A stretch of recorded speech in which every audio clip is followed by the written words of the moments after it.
হবে না বলেই মনে করছেন বিশ্লেষকরা।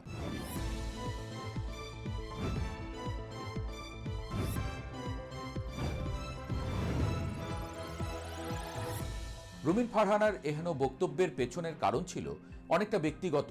তার ভাষ্যমতে দেশে নির্বাচনের আগে সাধারণত যে উত্তাপ, কর্মচাঞ্চল্য, রাজনীতি, ব্যবসা, মিডিয়া সব জায়গায় যে আলোড়ন দেখা যায়, এবার তার কোনো লক্ষণ নেই।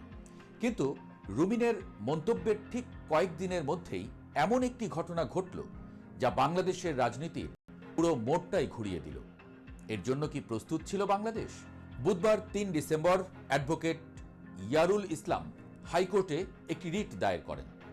এরপরই যেন পুরো নির্বাচনের মোড়টাই ঘুরে গেল। বুধবার বাংলাদেশ কংগ্রেসের পক্ষে দলটির মহাসচিব অ্যাডভোকেট ইয়ারুল ইসলাম হাইকোর্টের সংশ্লিষ্ট শাখায় এই রিটটি দায়ের করেন। ইয়ারুল ইসলাম হচ্ছেন নিবন্ধিত রাজনৈতিক দল বাংলাদেশ কংগ্রেসের মহাসচিব। যদিও অ্যাডভোকেট ইয়ারুলের দল বাংলাদেশ কংগ্রেস খুব বড় কোনো দল নয়, কিন্তু তার সাম্প্রতিক রিট এখন জাতীয় রাজনীতির কেন্দ্রবিন্দু। এই রিটে তিনি প্রশ্ন তুলেছেন, নির্বাচন পরিচালনা কেন ডিসি ও ইউএনওদের হাতে থাকবে? কেন জেলা নির্বাচন কর্মকর্তা ও উপজেলা নির্বাচন কর্মকর্তাদের রিটার্নিং অফিসার করা হবে না? নির্বাচন কমিশন তো একটি স্বাধীন সংস্থা।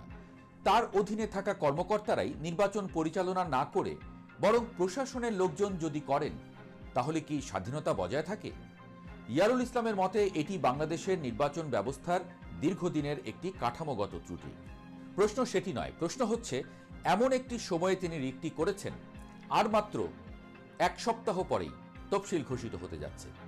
দেশের রাজনৈতিক প্রেক্ষাপটে যখন তারেক রহমান দেশে ফিরতে পারছেন না, খালেদা জিয়াকে দেশের বাইরে নেবার প্রস্তুতি চলছে, বিএনপি রাজনৈতিকভাবে নীরব এবং নির্বাচন কমিশন বলছে সব প্রস্তুত, ঠিক তখনই আদালতে রিট দাখিল হওয়া অনেককে চমকে দিয়েছে। বিশ্লেষকরা অন্তত এটিকে একেবারেই স্বাভাবিক সময় বলে দেখছেন না। রিটে আরও বলা হয়েছে, ইসির সচিব পদও কেন বারবার প্রশাসন থেকে আসবে? কেন ইসির নিজস্ব কর্মকর্তা যারা বহু বছর ধরে কমিশনের ভেতরের কাজ জানেন, তারা পদোন্নতি পেয়ে সচিব হতে পারবেন না? বাইরের প্রশাসন থেকে সচিব এলে পুরো নির্বাচন ভবন, পুরো সচিবালয় একটি প্রশাসনিক ছায়ায় ঢেকে যায়, যা কমিশনের স্বাধীনতাকে দুর্বল করে তোলে। আর এই দুটি যুক্তি এতটাই মৌলিক এবং এতটাই দীর্ঘদিনের আলোচিত সমস্যা যে বিশ্লেষক মাসুদ কামালও স্বীকার করেছেন, এখানে রিটকারীর কথায় সত্যতা আছে। তার ভাষায়, রিটের যুক্তিগুলো খুবই শক্তিশালী। নির্বাচন প্রশাসনের ভিতেই যে দুর্বলতা আছে, সেই জায়গায় হাত পড়েছে। কিন্তু তার পরের কথাটি পুরো বিষয়টির রাজনৈতিক এবং আইনি গুরুত্ব বাড়িয়ে দিয়েছে। এজন্যই কি সাংবাদিক মাসুদ কামালকে প্রশ্ন ছুড়ে দিতে দেখা গেছে? তার প্রশ্নগুলো ছিল অনেকটা এরকম, কেউ কি ইচ্ছাকৃতভাবে এমন একটি টাইমিং বেছে নিয়েছে যার ফলে নির্বাচন স্বাভাবিক গতিতে এগুতে না পারে? এবং যদি পিছাতেই হয়, সেটা কার লাভ? মাসুদ কামালের এ ধরনের বক্তব্যের যৌক্তিকতাও আছে, কারণ আদালত এখন এই রিট শুনবেন ঠিক সেই সময়ে যখন নির্বাচন কমিশন তফসিল ঘোষণা করতে যাচ্ছে। হাইকোর্ট যদি কোনো ধরনের নির্দেশ দেন অথবা শুনানি দীর্ঘায়িত হয়, তবে তফসিল ঘোষণা করা যাবে না। তফসিল না হলে নির্বাচন পেছাবে, এটাই বাস্তবতা।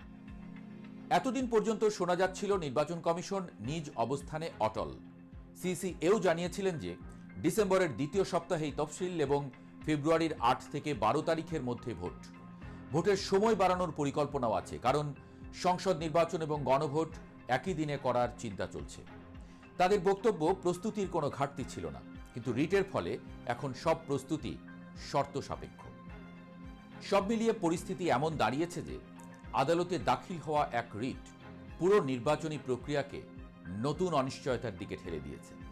রিটের কারণে নির্বাচন পিছিয়ে যাওয়ার এমন এক বাস্তব আশঙ্কা তৈরি হয়ে গেছে, যার কারণে নির্বাচন নিয়ে এত উত্তেজনা, প্রচারণা সবকিছুই যেন ঝুলে গেল হাইকোর্টের একটি রিটের উপরে।